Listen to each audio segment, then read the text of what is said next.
What's the story about the plunge? Okay. Well, prior to the plunge, the only places to swim in Monrovia in the early days were a very, very few private swimming pools, but mostly reservoirs whose primary function was to irrigate the orange groves. My dad's story about learning to swim involved the reservoir on the west side of Gold Hill that irrigated the orange groves surrounding Mills View when it was owned by Margaret Jaycox. So my dad referred to it as Jaycox Reservoir. My dad's brother was 4 years older than he, and his cousin was also 4 years. And they used to hike up there as youngsters. And they played this interesting game, which was throw my dad in the reservoir and then pull him out before he drowned. Well, one time they threw him in the reservoir and said, "Okay, Bobby, you're on your own." And my dad said he learned to dog paddle in a hurry. Later on, the Jackson's Reservoir was available to swim. And I think my dad may have gone there. And then there was an orange grove in Dewarty owned by the Kupfer family. And I don't know, it was probably a rectangular reservoir. This is prior to the Monrovia Municipal Plunge. So my dad said they used to go swimming, and when the westbound Santa Fe on its way into Los Angeles came by, if they were swimming, they would moon the train. Anyway, 1925, the Monrovia Municipal Plunge was opened. The recreation park was created about 1923 as a result of a bond measure. There was the only park in Monrovia at that time, well, I shouldn't say only, two major public spaces, Library Park, or City Park, and Monrovia Canyon Park. But the city had been expanding gradually to the east, and so the idea was, let's create another public park. So Recreation Park was what was put in place. And then the idea was, all right, let's have a municipal swimming pool. Plunge opened in 1925. Interestingly enough, it was segregated from the very beginning.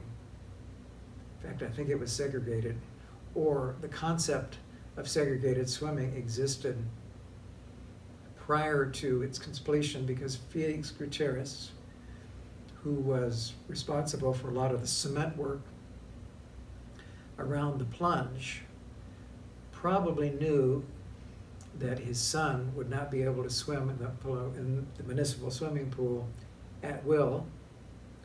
So the story is told that he allowed his son, young son, and a friend to take their initial dip in the municipal plunge before anyone could tell them it wasn't their day to swim. Later on, it was, when it opened, it was segregated. In fact, if you look at the early log of daily operation of the pool, you can find out which days were identified as, quote, colored days, unquote. It was usually once a week, but in the summertime when it was warmer, 2 days a week were set aside for colored swimming. And colored in those days was defined as Hispanic. any non-whites? Any non-whites. So Bob Bartlett tells a story about being in Recreation Park with his uncle, standing outside the plunge looking in and telling his uncle he wanted to go swimming. And his uncle having to tell him, "No, Bobby, I'm sorry, it's not our day to go swimming." And my story is moving to East Lime Avenue in May of 1949, 1 block north of the plunge, and wanted to go swimming one summer day when it warmed up, and thinking, I'll just walk down to the plunge and go swimming. Well, on the way to the plunge, I ran into a schoolmate from Wildwood School who asked where I was going. And I said, well, I'm going to go to the plunge. And he had a funny expression on his face that I didn't quite understand. So I then went to the plunge and learned it was not my day to go swimming. That was my introduction to racial segregation and the municipal swimming pool. That changed later in 1949. The segregation then was phased out. But from 25 to 49, 24 years, it was a segregated facility. And there's a myth, I believe it's not true, yes? Correct, it's a myth. There was an urban legend that after, quote, Colored Day, unquote, the pool was drained and then refilled for the benefit of white patrons.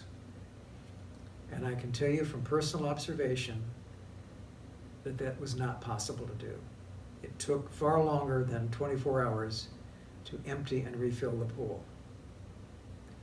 Generally, it was only drained completely at the end of the season because the drain pipe was roughly, I would say, 12 or 14 inches in diameter. And so given a pool of that size, you can imagine that to drain it completely was a physical impossibility.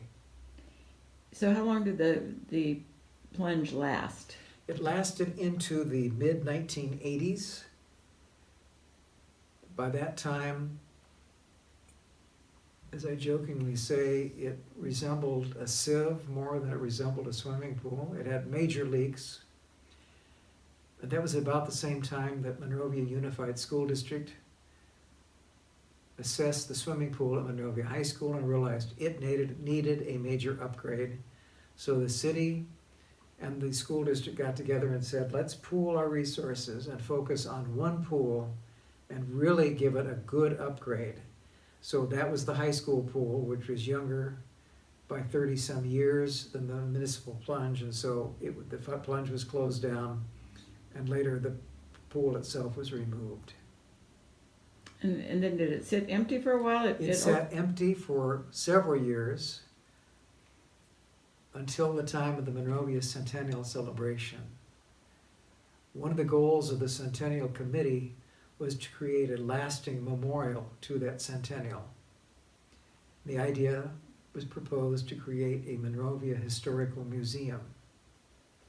The first building that was looked at was the American Legion building, also in Recreation Park. It's now being used as a Boys and Girls Club of the Foothills.